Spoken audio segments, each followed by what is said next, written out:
é a minha visão, né? Eu acho que o Michael não é um jogador do Flamengo, não pela sua capacidade, pelo seu modelo de jogo, né? Seu estilo de jogo. O Michael é um jogador de. Só um minutinho, deixa o like, se inscreva, compartilhe, ative a notificação do sino, é muito importante para o nosso crescimento. Segue o vídeo. E tá difícil para o Michael acontecer nesse Flamengo, hein, professor? Léo, é a minha visão, né? Eu acho que o Michael não é um jogador do Flamengo, não pela sua capacidade, pelo seu modelo de jogo, né? Seu estilo de jogo. O Michael é um jogador precisa de espaço para percorrer o campo, né? Ele é bom para um time que joga em transição, né? De acelerar, de ter o contra-ataque o tempo todo. E o Flamengo não. O Flamengo normalmente ele ataca muito seus adversários. O Flamengo empurra seus adversários e ali o Michael tem pouco espaço para percorrer. O Michael tem ali 20 metros, 25 metros, 30 metros para percorrer. O Michael é atleta de percorrer metade de um campo, né, em velocidade, né? Enfim, e aí o Flamengo precisa, que eu falo, do jogador do 1 contra 1, né? Do 1 contra 1 bem feito, né? E não é o forte do Michael. O Michael é um jogador de drible em velocidade, né? Balança, joga a bola à frente e sai em velocidade. Tem um drible sim e tal, mas muitas das vezes, quando joga na beirada ali, que é a sua posição, que ele mais joga pelo lado esquerdo, corta muito para dentro, para achar cruzamento, enfim. E eu vejo que dentro do que a gente está falando aqui de nível de atleta, né?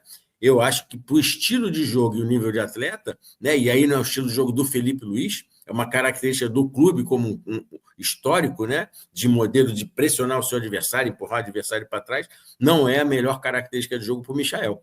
E aí é o que eu falei depois do jogo do Bayern, eu falei aqui, o Flamengo tinha no banco o Juninho, que foi contratado, tinha o Michael e o Cebolinha.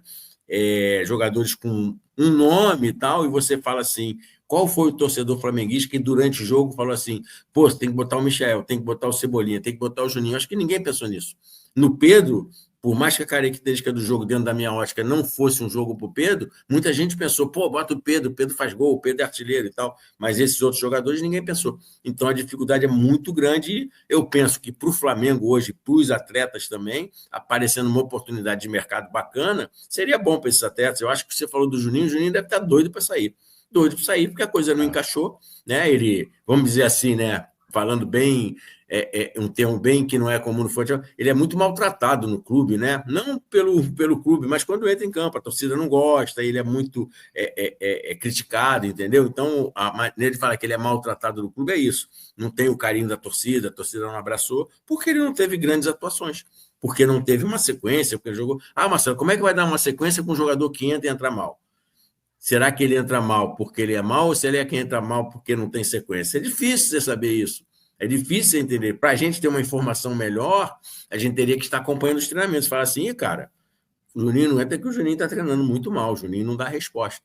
Entendeu, cara? Mas, enfim, a gente não tem essa observação, nossa observação é o campo. E dentro do campo, realmente, o Juninho e o Michael, né, que são dois atletas ali que o Léo falou, não vem bem. E eu acho que para o Flamengo hoje seria melhor, né? E para os atletas também que eles fossem para outros clubes, seguir a sua carreira, e o Flamengo, de repente, buscar outro tipo de atleta.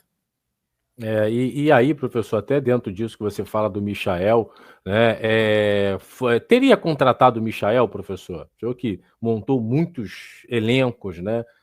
Teria feito a contratação do Michael, olhando os jogadores, você, treinador do Flamengo, que você tinha à disposição naquele momento? Não. E não vou falar nem pelo nível de que dizem que ele recebe aí, eu não vou colocar isso em jogo. Eu não contrataria por tudo que eu falei. Não acho que é um jogador para característica do Flamengo. Tipo de jogo do Flamengo e o tipo de jogo dele, eu não contrataria. Eu não contrataria, com todo respeito a ele. Não é um jogador horrível, não é um jogador bagre, como a galera fala aí, mas eu não contrataria, que eu acho que dentro do modelo do Flamengo não é o ideal. Não é o ideal, entendeu? Então, cara, eu não contrataria. Eu não teria trazido o Michel de volta, não. O Michel saiu muito bem do Flamengo, né? Eu me lembro perfeitamente, estava num momento fantástico, evoluiu muito na mão do Renato Gaúcho, evoluiu demais, né? Gostou de fazer gols. Ele fala também, ele dá uma declaração que o Renato. Acho que ele tem uma tatuagem do Renato, se eu não estiver enganado, a do rosto ou o nome do Renato Gaúcho. Tamanho a importância do Renato, né?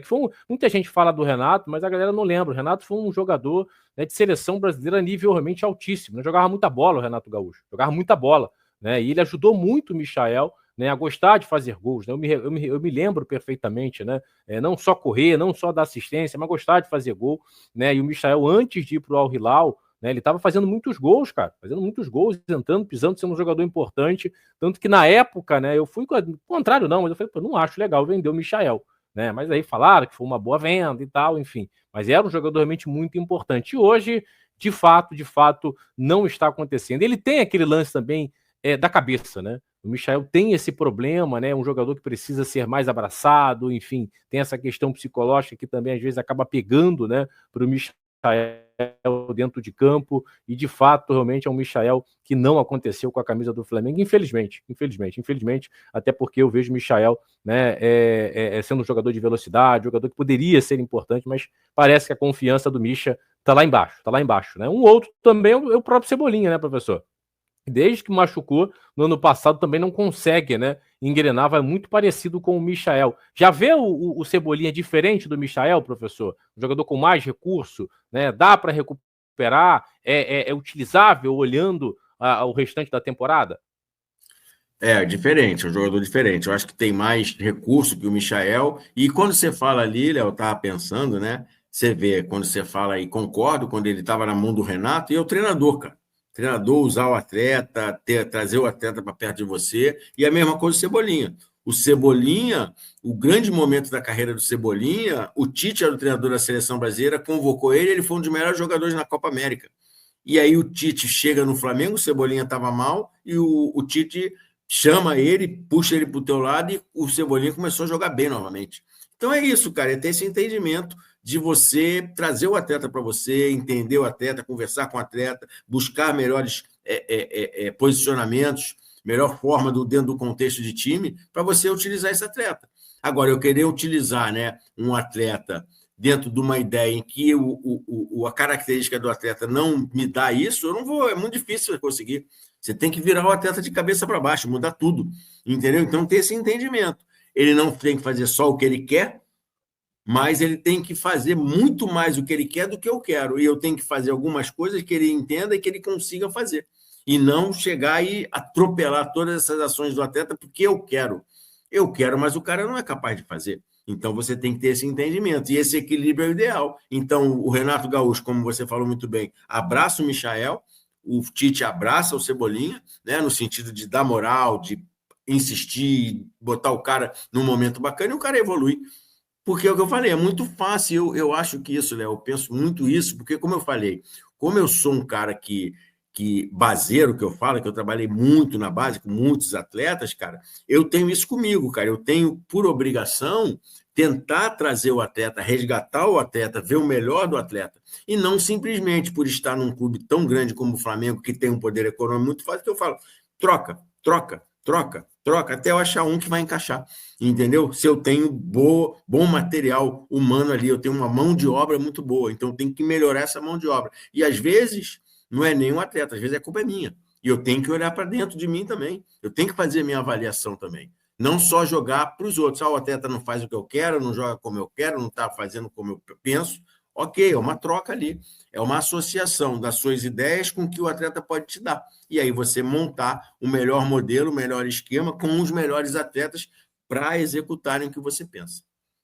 Boa, bacana, professor, bacana. Lembrando a galera aí, 254 aparelhos, mais de 150 aparelhos lá no meu canal, mais de 100 aparelhos na Goal TV BR. Peço a você que deixe o like, nos ajude aí. Você que não deixou o like, tá curtindo, né? Principalmente os comentários aí do professor, sempre claros, né? E exatos, né? Não esqueça de deixar o like, né? Muito importante. O YouTube espalha mais o nosso canal, espalha o conteúdo, né? Faltando bem pouquinho para nós atingirmos a marca no meu canal de 14 mil inscritos aqui na Goal TV BR. Faltando bem pouquinho para nós atingirmos a marca de 36 mil inscritos, então nos ajude. Lembrando que daqui a pouco, 9h30 da manhã, na Goal TV BR, aqui na Goal, tem vídeo com o Jonas Stelman, tá? Tem vídeo com o Jonas Stelman, então cola aqui com a gente e você ficará sempre muito bem informado. E tem live no meu canal, 9h30 da noite.